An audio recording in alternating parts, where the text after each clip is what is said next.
Okay, let's unpack this. Let's do it. Imagine you are heading into, the most critical career negotiation of your entire life. You're facing these powerful superiors, and you just know they want you to conform. To fit into that little box, the corporate mold. Exactly. Now, what if the key to winning that high-stakes battle wasn't memorizing some, textbook tactic? What if it was something far simpler? And yet, so much harder. So much harder. A radical, genuine willingness to just walk away. And we're not talking about a bluff, right? Because No. a bluff is just another kind of pretense, another mask. Sure. We're talking about a willingness that is based entirely on deep, unshakable self-awareness. A real sense of integrity that makes that kind of compromise. Well, it makes it literally unthinkable for you. It sounds like a formula for either spectacular success or immediate unemployment. Right? There's no middle ground there. But in this deep dive, we're going to find that the most, esoteric metaphysical sources often hold the most ruthless and practical wisdom you can imagine. I love that. Ruthless and practical. Welcome to the Deep Dive, where we take your source material, your research, your notes, your articles, and we distill the crucial insights. We give you the shortcut of being truly well-informed without all that usual information overload. And our mission today is really to bridge that gap, to connect consciousness with real-world results.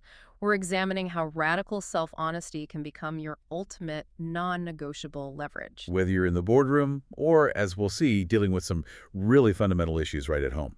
The personal and professional are always linked. Always. So today's deep dive is custom tailored for a listener who's exploring that intersection of reality construction and personal power. We are diving into a crucial private exchange captured in Session 70. And that session was recorded on Monday, July 13th, 1964 at 9 p.m. The source is the Early Sessions Book 2 of Seth Material. And the context here is just phenomenal. It shows the absolute flexibility of the entity, Seth, who speaks through the medium, Jane Roberts. Whom they affectionately call Rupert. Right, Rupert. And they had been deep in it, thick in this heavy metaphysical philosophy, debating the structure of reality. Things like the properties of matter and primary and secondary constructions. Really abstract stuff. Cosmic level talk, and then suddenly all of it gets suspended. Yes, it's like Seth just hits pause on the universe.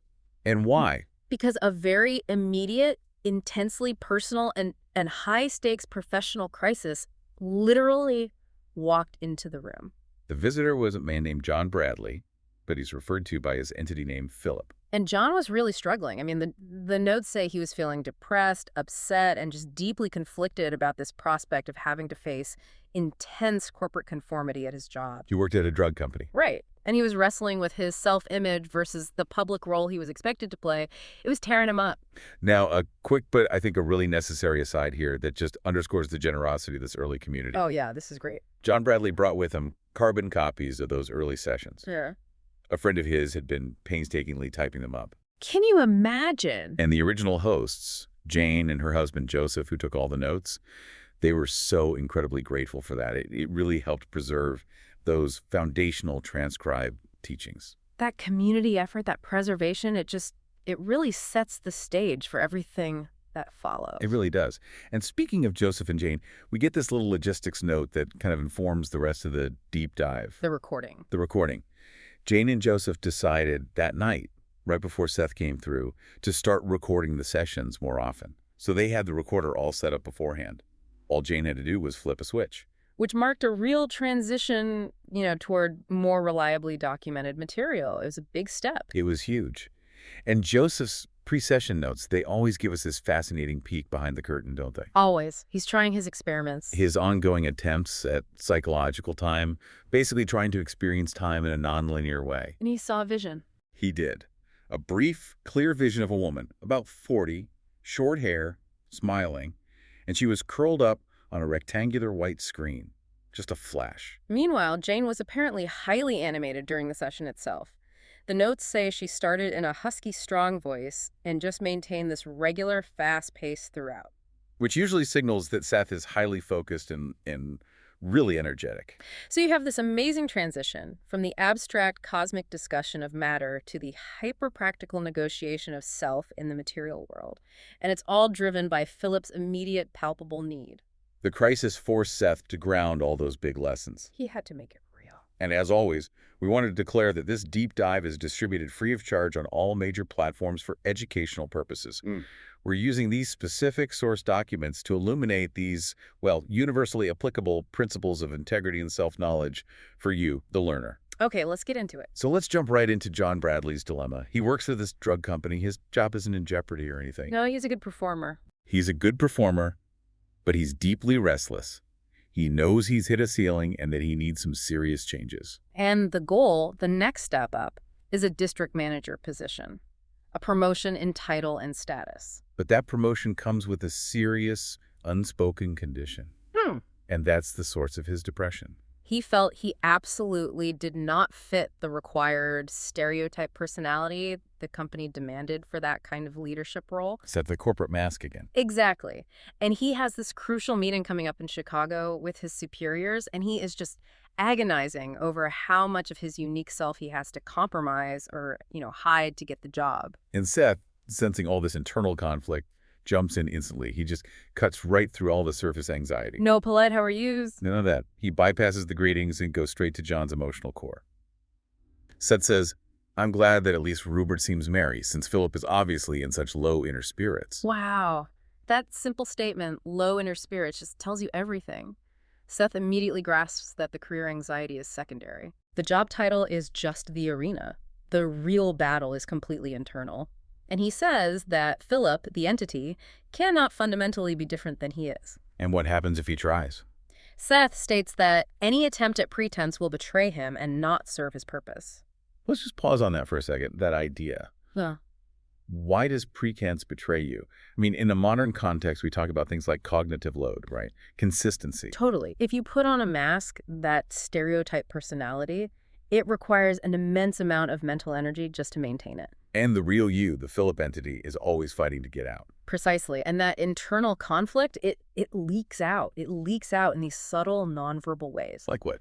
Inconsistent body language, maybe a slight hesitation in your voice, or maybe you overcompensate with this big energy that superiors who are, let's be honest, they're tuned into corporate power dynamic. Oh, they can smell it a mile away. They immediately perceive it as disingenuous, or even worse, as weak. If you're struggling to be yourself, you have no energy left to deal with the actual external challenges. The mask makes you less competent, not more. So Seth doesn't advise him to retreat or to back down. He provides a core blueprint for success.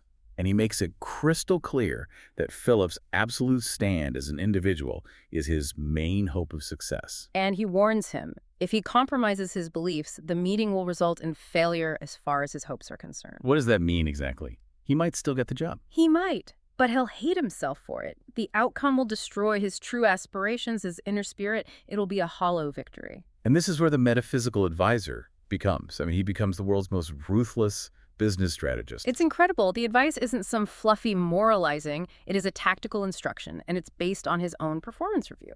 Seth tells him to argue from originality, and this is key, from quantifiable success. Yes.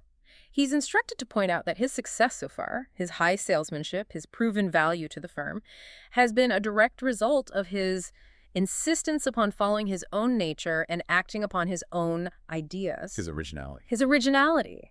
It forces the company to admit that the very thing they think they're looking for, that stereotype personality, is actually less effective than what they already have. Which is Philip's nonconformist approach. The instruction is so specific, frankly, that he has been more valuable to his firm than others who have slavishly followed conventional policy. That is a brilliant jujitsu move. It completely flips the script. It does. It turns his perceived weakness, being this unconventional individual, into his quantifiable, unique value proposition. He's not begging them for acceptance anymore. He's presenting a performance record. And Seth assures him that this point, if it's strongly made, will impress itself upon those in the meeting. It completely recontextualizes the whole thing. It moves from being an interview, where he's basically asking for their permission, to a negotiation, where he is defining the terms under which his proven superior value can continue to benefit them. It's all about framing. It is. And Seth summarizes this entire segment by saying, I am indeed no businessman as such, and yet I know that true value speaks for itself, as his value to the company is on record. That just grounds the entire metaphysical concept of authenticity right in the practical reality of documented sales figures. His integrity is his highest earning asset. It's that simple. So building on that foundation, Seth then gives Philip this really fierce warning about negotiation psychology. Something that is so often misinterpreted as just, being flexible, Right. Seth says to back down would be disastrous. which is so absolute. It is. And I think many people, especially in corporate life, they believe that compromise is just necessary for career advancement. You have to play the game. Of course. So why is Seth so absolute that a compromise of principle, not the small tactical things, but your core identity, will be interpreted as utter weakness? Because in any power dynamic, if you concede a principle when you're under duress, you teach your superiors that your principles are disposable. You're showing them your price. Exactly. They don't respect the compromise. They only see the threshold of your desperation. You erode the very thing, your integrity, that made you valuable to them in the first place. You become fungible, replaceable. And this is where Seth drops that incredible little piece of insider information about the negotiation itself. Oh, this is the best part. He says, look, the compromise is already baked into the meeting. He says they intend now, even now, to compromise.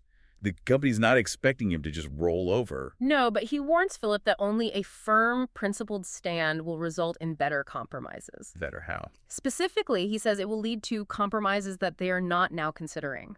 Philip has to elevate the baseline expectation of his terms. They need to believe that losing him is a greater cost than meeting his true demands. So let's zoom in on Seth's definition of true strength here, because it's not about aggression or, being the loudest person in the room. No, it's about coherence. It's about alignment. He defines it so beautifully. He says, strength is respected, but true strength is the result of excellent communication between the outer self that faces the world and the inner self that looks inward.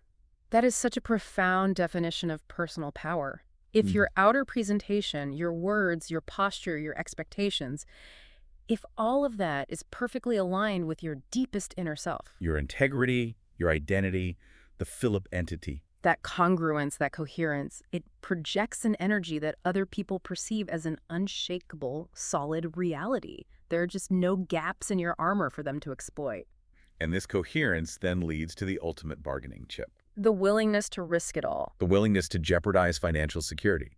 Seth advises Philip that, for the sake of his individual integrity, he must be genuinely willing to jeopardize present financial security. And this is the moment of radical faith that separates the truly effective negotiator from the desperate employee. It's the high wire act. And Seth gives us that core paradoxical quote that just unlocks the whole expectation principle. So powerful. He says, what you are willing to jeopardize, you will not jeopardize.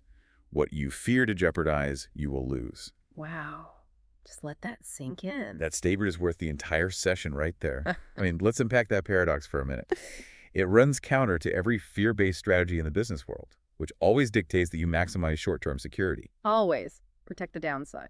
But Seth suggests that the act of being willing to walk away, of sincerely projecting that expectation, is the psychological trigger that literally rearranges the environment. Precisely. If you are clinging to security, you are negotiating from a place of fear, and that inherently lowers your terms. It has to. But if you sincerely project the expectation that your integrity is more valuable to you than their money, Then the environment, the superiors, the company, the whole situation subconsciously recognizes your value as independent of their structure. They see that your value is you, and if they want access to that value, they have to meet your terms. so your expectation of success, as long as it's rooted in real integrity, it literally creates the space for that success to manifest. It really does, and Seth is incredibly blunt about why this works on the men in charge. He refers to them in these almost primal terms. He does. He says that superiors have an almost animal sense for fear, An animal sense. and they can bargain with you if they scent fear. He says they are intuitive, they're perceptive, and they are tuned in to psychological weakness. So if they sense that Philip will stay only because he needs the money, because his integrity gives way to financial necessity, he loses all his leverage, it's gone. The game is over at that point. The moment they know his stand is sincere and determined, they will take you on your terms rather than lose you. This isn't just about what you say in the meeting, it's about what you radiate. And if that wasn't enough high-stakes drama for a Monday night session, Seth drops a bombshell about the internal opposition. Yeah, the office politics. He warns Philip that two specific men within the company fear you and are looking for a hole in your armor. And why? Because his value was first ascertained. They've been watching him. Ever since his originality first became apparent, they've been waiting for him to make a misstep, waiting for a definite shakeup. And that shakeup was a significant set of changes in the organization that was predicted in an earlier session to happen within a 3-year period. So this is a literal warning. There is powerful internal opposition just waiting for you to compromise your principles so they can capitalize on your weakness. I can just imagine John or Philip sitting there hearing all this high-level strategy and philosophy and just thinking, okay, but is this actually going to help me negotiate my bonus and my title?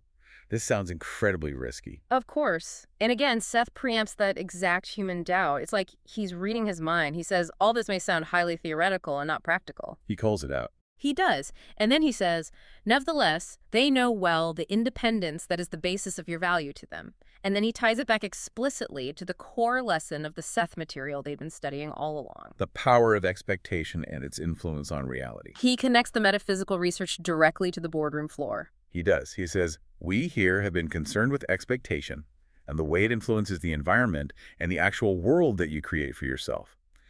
This is far from Pollyanna hogwash. It is practical, and it works. This isn't wishful thinking. It's a mechanism. Your internal coherence, built on integrity, is the strongest force for creating the desired external reality. It's a practical working model of consciousness influencing matter. That was intense. Yeah, that was a lot. So we've established that Philip's professional crisis stems from hiding his authentic self, his independent male entity, to fit a corporate image. Right. But our sources reveal that Seth immediately pivots from there and connects this professional failure of integrity to a personal one. And this transition is so crucial because it shows just how interconnected our lives are. If you fail to be fully authentic in one arena, that conflict is going to bleed into all the others. So Philip's inability to express his true independent nature in the workplace Is mirrored by his failure to express it at home, which is leading to friction with his wife. And this is where that relaxed, slightly humorous vibe starts to kick in. Yes. The session notes indicate that Jane Rubert, she walked over to the couch and perched on one arm of the couch. Which Joseph, in his notes, tells us is a sign that Seth is feeling particularly humorous and sharp. You can almost visualize that playful energy filling the room. And Jane, who had that long black hair, she impatiently brushes her long horsey mane back because her neck grows warm. It's that wonderfully human detail that just shows how much energy is flowing through her during this sharp, slightly teasing analysis of relationships. So Seth starts by wisely deflecting any, generalized sociological arguments about gender roles. He sidesteps a huge potential argument. He does. He notes, I will not dare to go into a general discussion on the subject of women, since Rupert would really boil. Smart move. But he quickly asserts his experiential knowledge by casually confirming he has been a woman, as Rupert has often been a man. So, authority established, now he can move on to the specific conflict. Right. And Seth addresses how Philip's wife is consciously reacting against Jane, against Rupert, recording the sessions. She sees her as too independent or too involved in these, esoteric matters. But Seth stresses that the core issue is subconscious. It's not a conscious dislike of Jane. It is a psychological resistance to the very idea of independent female action. And he provides this analysis of Western civilization in particular, stating that being an entire human being, a fully integrated self, regardless of gender, is extremely difficult for women within that structure. That is a really powerful sociological observation, especially for 1964. It's incredibly ahead of its time. And he follows it up with a brutally insightful point about competition and insecurity among women. Seth observes that women will resent independence in other women, though they appreciate the same quality in a man. Okay, so the distinction. Why is independence admired in a man but resented in a peer? I mean, that sounds like classic internalized patriarchy. It does, but Seth's explanation is more nuanced than that. How so? It connects directly back to fear. Seth explains that what they fear is that the responsibilities of independence will be thrust upon them. So if a peer, another woman, demonstrates radical independence, it threatens the known, established role structure that provides comfort and security. So if Jane can be an independent thinker and worker, then maybe all women must eventually assume that difficult, high-responsibility role they're currently avoiding. And that leads to subconscious resentment toward the pioneering woman. It makes perfect sense. Yeah, that provides all the necessary context for what he says next about the marriage failure. Yeah. Let's look at Philip's core self. Yes, his primary inner image. Seth details it as that of a single, free, independent male. This is the uncompromised Philip entity. And the source notes tell us that John Bradley emphatically agrees with this. He laughs and says, "You can say that again." He recognizes the core truth of it immediately. And the tragic failure in the marriage is that Philip has only ever introduced the husband image, which is all tied up with being a respectable breadwinner and a father. So he only hinted at his true, free, independent inner image. He gave his wife this limited, socially acceptable, and financially secure mask. But he withheld the full, adventurous reality of who he actually is. And just like with the corporate mask, when the true self inevitably leaks out, his wife is just left without any context. So when Philip acts according to his true independent inner image, his wife is bewildered, confused, and imagines that you are demented. And the fact that John laughs at this point just confirms how painfully accurate that description of marital bewilderment must have been for him. Seth calls this a failure on your part and a somewhat smug attitude of hiding what is best from view. Smug. That's a strong word. It is. Philip thinks he's being protective by maintaining this safe breadwinner persona, but in reality, he is robbing his wife of the context she needs to understand him. He's creating this chaotic time bomb of confusion. So his attempts at authentic self-expression are just misdiagnosed as instability. Exactly. So the solution isn't divorce, it's integration. It's integration. Philip needs to bring his true, free, independent self fully within the realm of his wife's direct daily experience. Seth's logic is that once the true self is within the realm of her experience, it becomes part of her nature. That is some profound relationship work right there. It really is. If she knew the full scope of who he is, if she knew he was more than that image, she would stop desperately clinging to the known limited breadwinner role. Her fear of change would lessen. Because she would know that the entire entity, the full, stable, independent man, is the foundation of their relationship, not just the financial role he plays. He needs to show her the man the company admires, the man of principle, not just the guy who pays the bills. And Seth notes that he doesn't usually delve this deeply into personal matters, but he felt this intervention was due for a while. It just highlights the holistic nature of integrity, doesn't it? You Yeah. cannot solve the professional problem without solving the personal one. They both stem from the same root. The failure to embody your core image. And he returns, just briefly, to the job crisis to reinforce the high stakes one last time. He says, "The two men of which I spoke are looking for a hole in your armor. They fear your possible advance. They have feared it since your value was first ascertained." He's making sure Philip understands that if he holds the line, if he's authentic, he will be around to take advantage of that expected definite shakeup in the next 3 years. It's an entire life strategy, all based on the simple principle of coherence. After delivering that intense dual advice, high-stakes negotiation and marriage counseling, Seth just shifts the tone entirely. He offers them a break from the dense metaphysical discussion on matter. We're moving into that promised, relaxed, chilling, and slightly humorous vibe now. I love this part.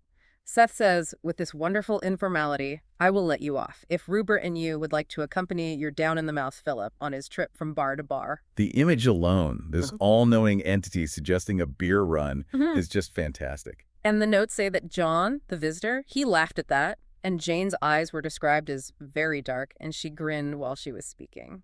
It's this incredible moment of light relief and genuine camaraderie between the living and the discarnate. And they immediately start planning a truly hilarious session in the new house the hosts were planning to buy. And Seth agrees to be the designated observer. He offers to accompany them on the bar trip as a silent partner. Though he does note that the situations would be quite amusing if you were allowed a word now and then. And John's immediate, enthusiastic acceptance, feel free to speak up, Seth. Yeah. It just shows the absolute trust and acceptance they had for this whole process. Can you imagine the wise, ancient entity riding shotgun on a late-night beer run? It totally undercuts the gravity of the spiritual work and reminds you that, these are just people trying to figure things out. And then Seth throws one final playful jab. He notes his intention to put on a demonstration for my own edification and amusement. And who does he point at? He points directly at Joseph, the host speaker, who was notoriously the slow writer, while he was quickly scribbling away trying to take notes. It's the entity teasing the recorder. Yeah. telling him, "You think you can keep up with this? Just wait." And the session ends so quickly after that. 10:01 p.m., Jane was in high good humor, and everyone, including John, was surprised by the abrupt ending and Seth's concrete suggestion that they all go out immediately. The aftermath is just a beautiful testament to integrating the spiritual with the completely mundane. The immediate follow-through was exactly as Seth suggested, but with a highly relatable detour first. Yes, they went out for beer, but first they visited the house they were planning to buy. They took a six-pack along to show John the location and, I guess, to celebrate the potential move. And the setting just sounds incredibly peaceful. The notes say it was very dark. They were sitting on this long, wide front porch, drinking beer, and just admiring the lights in the valley. A moment of true relaxation after some really intense work. And Jane actually hopes that Seth might come through right there on the new property, a kind of spiritual blessing on the house. But he didn't. No, he didn't. Nor did he reveal his presence later at the neighborhood tavern they went to. It was just a very peaceful and relaxing time, a necessary, low-key human evening after the intensity of Session 70. They finally said goodbye to John around 2 a.m. But the notes don't stop with the beer run.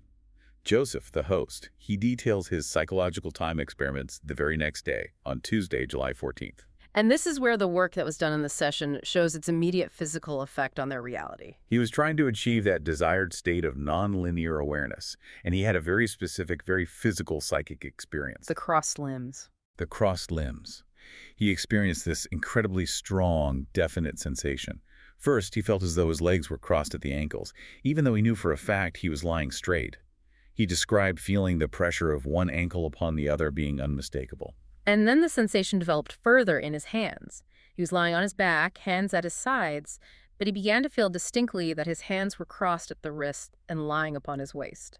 The feeling was so definite and strong, carrying such conviction, that it required a formal act of will on his part not to physically move his hands, just to check their position. That moment of being simultaneously aware of two physical states, your known, actual state, and this profound, experienced alternative state, that's just deeply profound. Joseph concluded that this was a significant experience, that he was feeling in existence upon two levels at once. He'd experienced similar sensations before, but this time it was distinct enough for him to feel intuitively that it represented a definite attempt at psychic travel on his part. He was achieving a state where he could sense his physical body and at the same time, his etheric or psychological body in a different posture, maybe even a different location. It's the same self-awareness that Philip was instructed to use in the boardroom, but just applied psychically. It's the same muzzle. And Jane had her own powerful, separate psychic experiences that were recorded in the notes from the same period. On July 14th, the same day as Joseph's experience. She heard an unidentified voice say clearly, "Pierre will be down tonight. He will be at the door." Just a moment of pure, unmistakable clairaudience, hearing outside the usual sensory range. And then the day after that, July 15th, something even more contextually chilling happened related to the house they had just visited with John. She was daydreaming about the new property, and she imagined turning on a faucet in the sink of their future house. And instead of just imagining it, she had the startling experience of hearing the water rush out of the faucet as clearly as if she were actually in the same room with it. That is just proof of an immediate, tangible connection between expectation, focus, and physical reality. it wasn't vague. It was crystal clear auditory data. A psychic preview, a cross-sensory experience, pulling in sound from a future environment. It just underscores the concept that reality isn't static. It's built first on the inner image, which the consciousness then projects outward. And this happens immediately after they had a session, stressing the absolute necessity of aligning that inner image with outer action. Whether it was Joseph sensing his non-physical body or Jane hearing the future plumbing, those post-session notes confirm it. The deep psychological and integrity work had immediate, measurable effects on their perceived reality. It shows that consciousness is the foundation of all physical manifestations, from a job offer to the sound of running water. Incredible stuff. To circle back then, we've taken a deep dive into Session 70 and discovered this amazing blend of spiritual wisdom and hard-nosed corporate strategy. And it was all centered on one simple but very demanding requirement. Authentic integrity. Authentic integrity. Seth showed John Bradley, Philip, that his unwillingness to compromise his core self was not a liability. It was the most powerful form of leverage he possessed. The lesson is so clear. Integrity isn't some fluffy moral concept. It's the operational coherence required to successfully manifest reality. And that being willing to walk away from financial comfort for the sake of your principle is the very act that creates the reality where you don't have to walk away. And that same self-honesty is essential to stabilize your intimate life. You can't separate them. If you found this analysis of practical consciousness compelling, and you want to dive into the foundational works that really set the stage for all modern channeled material, we strongly encourage you to delve deeper into these teachings. You should study the Seth Material books, especially the early sessions, which offer these unparalleled insights into the nature of reality and personal creation. You can find more information and resources, including the entire collection of the early sessions from which we drew today, at the New Awareness Network website and bookstore. And that website is sethcenter.com/the early sessions. That's the one. We hope you've been thoroughly informed, entertained by Seth's sharp humor, and maybe a little inspired by this deep dive into radical authenticity. We'll leave you with this final, provocative thought to mull over. If your deepest, most valuable identity, your free, independent male, or whatever your equivalent inner image is currently hidden from the people you love most, are you protecting yourself out of fear, or are you actively robbing them and yourself of the necessary, unshakable foundation for true, lasting connection? What part of your inner image are you willing to finally introduce to the world today? Until next time, keep digging.